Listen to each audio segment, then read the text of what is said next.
students, now we are discussing the part 2 of Arrhenius equation. इस part 2 के अंदर बेटा मैं आपको ये बताऊंगा कि how activation energy, temperature and air factors affect the rate constant या फिर rate of reaction को. इससे पहले हमने आर्हीनियस इक्वेशन के ऊपर डिटेल में बात की है, उसको ग्राफिकली डिस्कस किए. तो पार्ट 2 में मैं एक्टिवेशन एनर्जी, टेम्परेचर और एफ फैक्टर जो है वो कैसे रेट कांस्टेंट के को या रेट ऑफ रिएक्शन को इफेक्ट करेगा, इस पर डिस्कशन करूंगा. मतलब कि अगर मैं जो इनका मैग्नीट्यूड है ए का या एक्टिवेशन एनर्जी का या टेम्परेचर का, इनके मैग्नीट्यूड को बढ़ाऊं या कम करूं तो इससे क्या फैक्टर के ऊपर या आप ये कहें कि रेट कांस्टेंट के ऊपर क्या फर्क पड़ेगा, ये इस पार्ट में हम लोग डिस्कस करेंगे. तो let's start.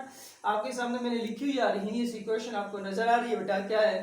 k is equal to ln of a dot exponential form इसकी लिखी है EA बाय RT.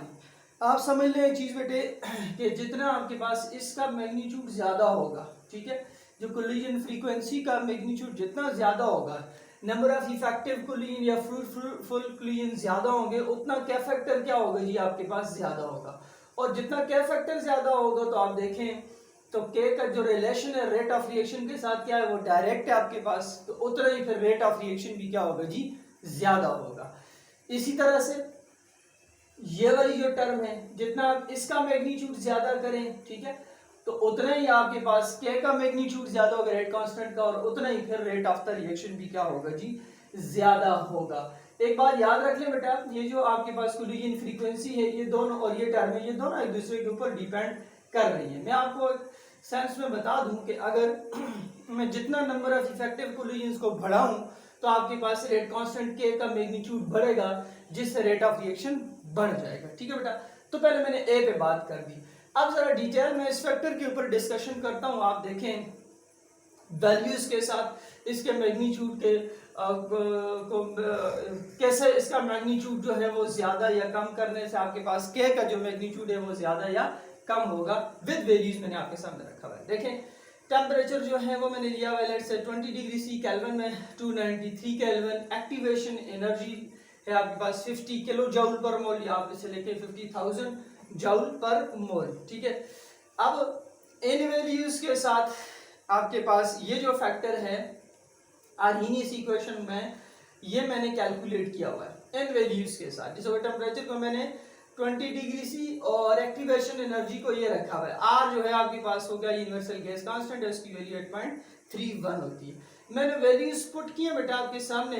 रिजल्ट क्या है? 1.21 into 10 की पावर -9. ये रिजल्ट आया है जब वैल्यूज टेम्परेचर और एक्टिवेशन एनर्जी की ये थी. ठीक है बेटा.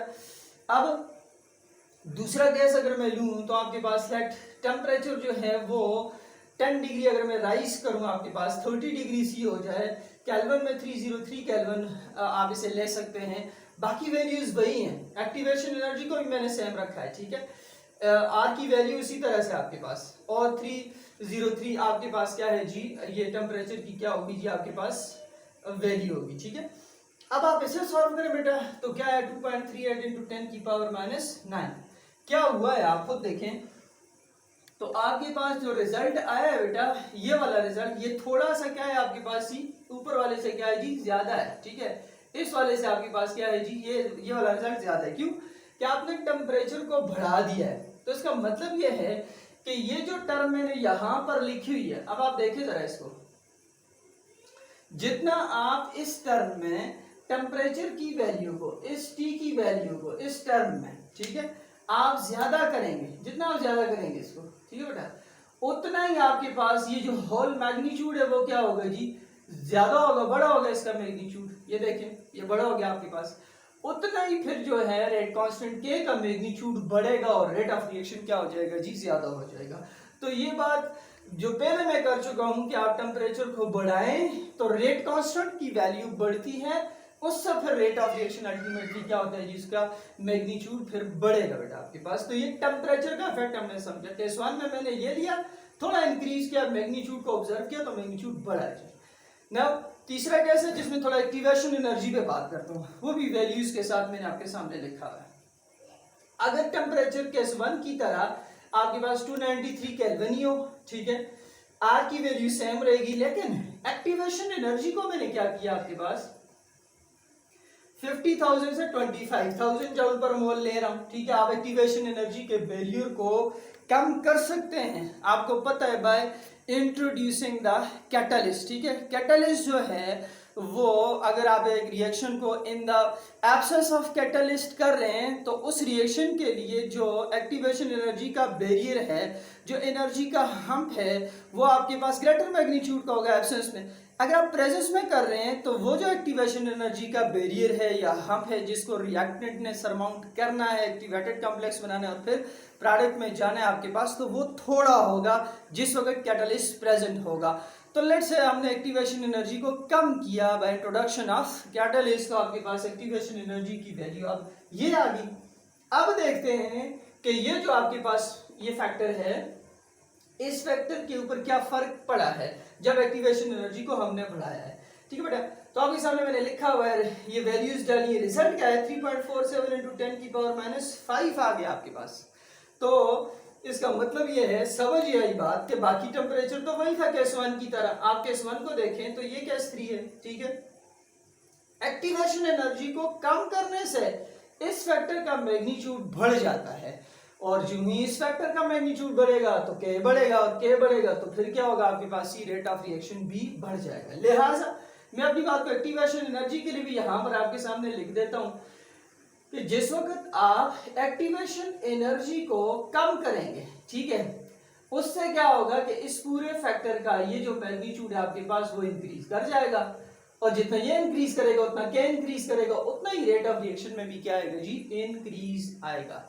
तो एक्टिवेशन एनर्जी को कम करने से आप देखें तो ऑलमोस्ट आप लोग देखें बेटा, तो 30,000 जो आपके पास मॉलिक्यूल हैं वो ज्यादा अपीयर हो रहे हैं रिएक्शन में। आपके पास जो मॉलिक्यूल की, जो रिएक्टेंट्स की, जो रिएक्टेंट पॉपुलेशन जो आपके पास पहले अपीयर हो रही थी एट 50,000 जूल पर मोल, वो कम थी। अब जो रिएक्टेंट की पॉपुलेशन अपीयर हो रही है in order to form the product, वो lower value of activation energy 25,000 joule per mole, उस पे आपके पास क्या है बेटा, वो मैक्सिमम है।